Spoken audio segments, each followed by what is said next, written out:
For centuries, capital and statecraft have always been linked, but today, something's different. Something has fundamentally changed.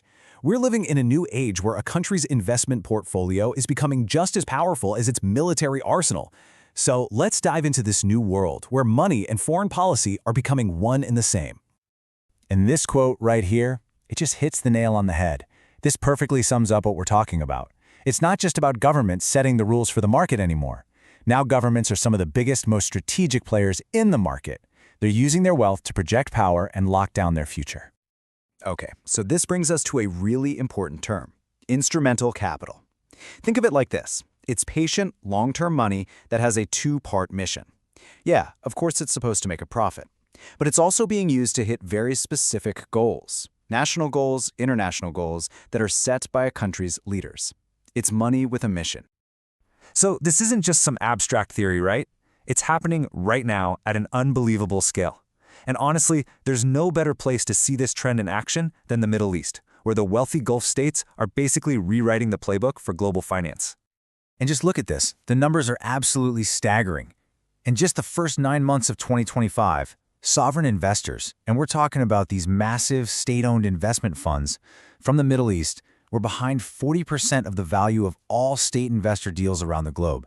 This isn't just a small shift. It's a huge earthquake in the world of finance. And what's the number behind all this?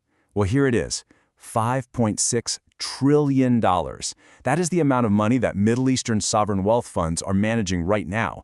Just let that number sink in for a second. To give you a sense of just how massive that is, think about this. If all those funds came together to form a country, their combined assets would create the third largest economy on Earth, bigger than Japan. And get this, that number is expected to balloon to almost $9 trillion by 2030. Now, as wild and new as all this sounds, the basic idea of using money as a tool of the state, well, it's actually not new at all. If you look back, history is packed with examples of governments merging their economic power with their political goals. We've seen this movie before. You can literally draw a straight line through history here. Go all the way back to the Dutch East India Company in the 1600s, one of the first real public-private powerhouses. Or think about the Marshall Plan after World War II, when the U.S. used its capital to rebuild Europe and, push back against communism. Or a more modern example, Taiwan.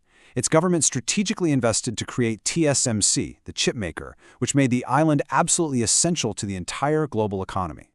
And today, this age-old strategy is right at the center of the biggest geopolitical rivalry on the planet, the showdown between the United States and China. Both countries are using economic statecraft in a huge way. They're just doing it very, very differently. And you really have to understand the difference in their playbooks. China goes for a top-down, state-controlled model. They pour massive subsidies into their national champion companies to try and dominate key industries. The U.S., on the other hand, leans on its incredibly deep private financial markets, but then reinforces them with big public investments and industrial policy. Both have their pros and cons, right? China can move mountains of cash incredibly fast, but can be inefficient. The U.S. model is more innovative from the ground up, but it can be way slower to aim at specific national goals. And you can see the U.S. strategy in action all around you. The CHIPS Act? That's billions of dollars being pumped into bringing chip manufacturing back to the U.S. The Inflation Reduction Act is set up to spark trillions in private money for clean energy. And you have institutions like the DFC, the Development Finance Corporation, which are there specifically to give countries an American-backed alternative to China's massive global infrastructure projects.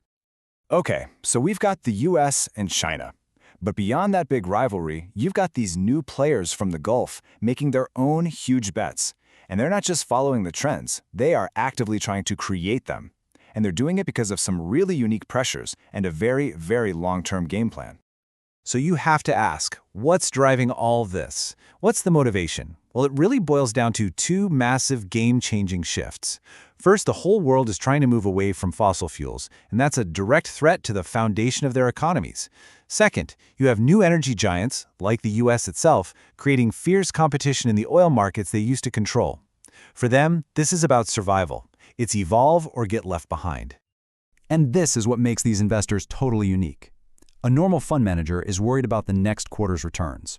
But many of the leaders in the Gulf expect to be in charge for the next 30, 40, even 50 years. They are literally investing for their children and grandchildren. They're placing huge bets on everything from AI and biotech to tourism and entertainment, all to build an economy that can actually work after the oil runs out. But let's be clear, this is a high-wire act. When a state makes such huge top-down bets on what the future will look like, the price of getting it wrong is just enormous. It's this long-term vision that's turning them into, well, the new architects of the global economy. And if you want to see the clearest example of this nation-building by investment strategy, you have to look at what's happening in Saudi Arabia. Vision 2030. That's the name of the master plan. It is a gigantic national project to completely overhaul the Saudi economy. The whole idea is to get away from oil and build brand new industries, tech, logistics, entertainment, you name it. This is instrumental capital on a scale that is just hard to comprehend. And a huge reason for this incredible urgency, it comes down to demographics. Almost 2/3, 63% of the entire Saudi population is under the age of 30. That puts unbelievable pressure on the government to build a new private sector that can create millions and millions of jobs for this massive wave of young people. So what does this all mean? As we watch entire nations start to behave like the world's most powerful investment firms, using trillions of dollars to shape industries, supply chains, and alliances, it leaves us with a really big question for our time.